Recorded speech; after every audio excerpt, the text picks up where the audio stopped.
Shabbat Shalom. Shabbat Shalom. These past 10 days, I was in England, the United Kingdom, in Oxford. It's been 25 years since I've been back. I actually lived there, age 16 to 21 in England, and I hadn't been back since leaving at age 21, except for the airport. And I was there to visit my brother and my nieces and my 2-month-old nephew, Eden. Very sweet. But on the last day of my trip, since I was in Oxford, I wanted to go visit my high school, which was just next to Oxford, that I spent my last 2 years of high school at. Again, I hadn't been back since graduating. And it was a boarding school. At the time I was living in France, but I wanted to study in English. And so I went there to deepen my academics and study in English. So I went to my high school. I hadn't been back to for all these years. I went with my sister-in-law. And of course it was summer, so nobody was there, and the grounds were all empty. But we decided to walk around. So we walked around. I took a picture near the emblem of the school. Not one of the top schools, but one of the oldest. It was founded in 1250 or something like that. It was very moving to walk around, visiting an old place one hadn't been to. And I went to the actual boarding house where I had lived. Again, it was closed, and I circled around, and I tried to find a way in, and I couldn't. And we decided to go to the back, and there was the entrance to the parking lot. And I didn't want to press the intercom, but my sister-in-law pressed it anyway. And we got through to somebody, and I explained it was an alum and hadn't been back in so long. Suddenly he jumped out, and there he was, and he wanted to take me around. So he took me to the room where I'd lived. The 2 rooms had been 2 rooms where I lived, and talked about how everything had changed. Talked about the new principal of the whole school. I knew it'd been a while since I'd been there, when there was a painted portrait of him up on the walls.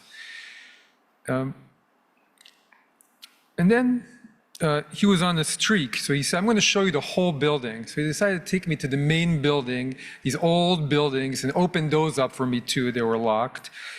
He started taking me around to the old library, to the hall. And it was so touching and moving to be in that space.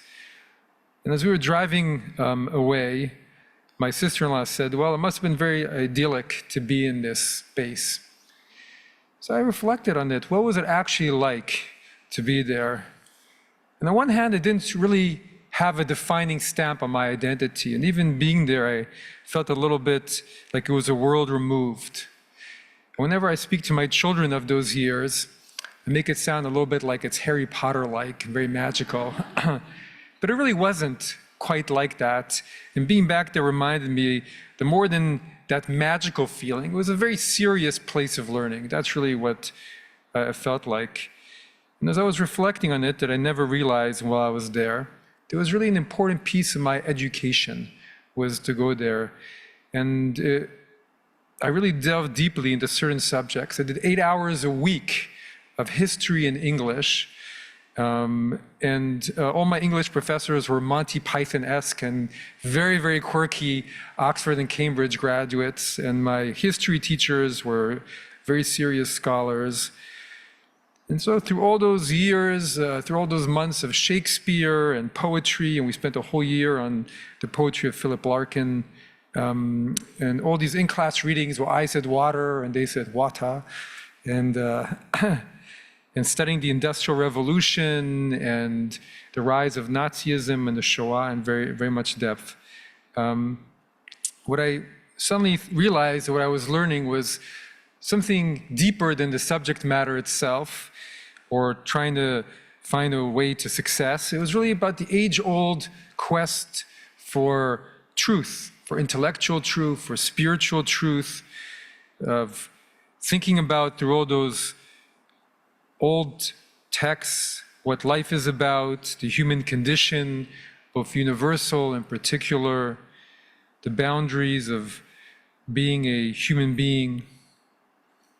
And somehow evokes for me what I find to be the most powerful line from our whole parasha, the one that resonates with me beyond the talking donkey and all the intrigue of the non-Jewish sorcerer, the very strange words that he says for someone who's really vilified by the tradition over thousands of years. And the context is, right, to remind everyone that Balak, seeing that the Israelites are traveling through the desert and are so numerous and a threat to him, they're like an ox licking the grass off the ground.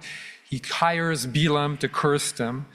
Balaam, who appears to be known throughout the Near East as a powerful sorcerer, and offers him great riches. But then Balaam tells him these words, and he says, "Though Balak were to give me a house full of silver and gold, I could not do anything big or little contrary to the command of my God, Adonai."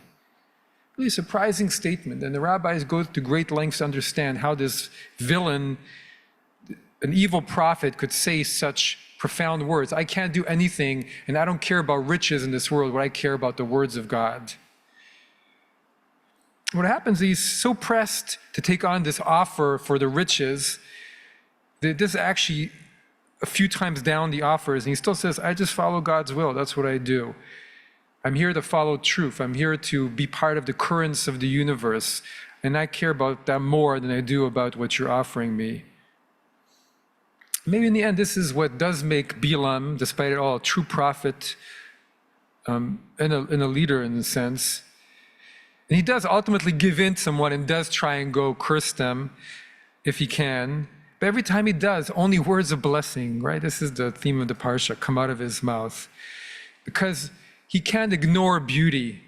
Part of the quest of truth is when you see something beautiful, you can't ignore it. And the sages say he just saw the beauty of the children of Israel, and he couldn't say something negative. He just had to say beautiful words about them. And they were both spiritually beautiful, but physically beautiful. And the Midrash says, what was physically beautiful? He looked down at them, and all their tents were aligned perfectly. They were very organized, and they were so in a way that every family were turned, or the entrance was turned in the same direction, so everybody had their privacy, everybody had their modesty.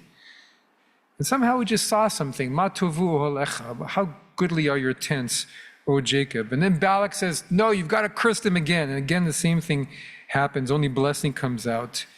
And we can imagine if you're Balaam, you know, all these riches you were promised are going through your fingers, but he just can't help himself. He's got to do what he's got to do. He is who he is.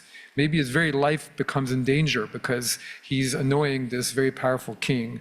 He can only follow God's words. Maybe there was also a lesson there for the Jewish people as they're struggling through the desert and calamity after calamity, that an upheaval, that they also had to remember that they were also, through all of it, even as they were probably wondering, what am I doing? What is all this about? Is it worth it? That they all too were somehow finding spiritual greatness. And those words that we now put on bimas and all over, that's that they were actually finding beauty. And in our own day, and in our day, sometimes our houses aren't like theirs. They really are beautiful homes that we all have, more so than the tents in the desert. But there's still a lesson there. You know, what's at our core?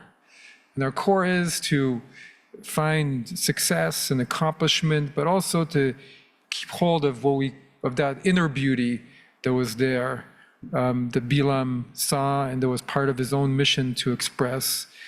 And it doesn't only matter whether they're beautiful, but that we're trying to do some of the will of the Holy One, the will of goodness running through the universe. And in these times, for the Jewish people of so much change and uncertainty, I can say that while I was in England, after on the way there, hearing stories of people identifying as Jews outwardly and getting attacked, I wore a hat over my kippah the whole time. All that we can do is we ask ourselves the question, what is it all about, and what is going on? That it is still about that search for truth. And the search for truth is not only Jewish, but really universal. And that our own history keeps pulling us back to that this is what it's about. And teaching us to go ever deeper, to find that inner beauty, that we should always go back to those homes we've left long ago, and those homes are inside of us.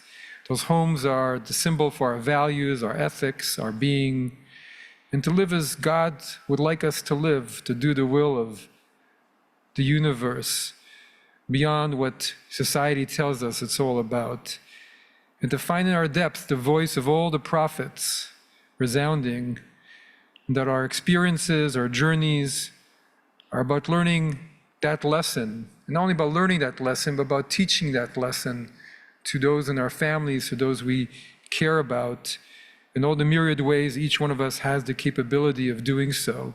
And that the universe makes available to us at different moments here and there to be reminded, to teach, not only about the silver and gold, but about seeking truth, about giving blessing, receiving blessing, about guiding our world to peace and to chesed, to loving kindness.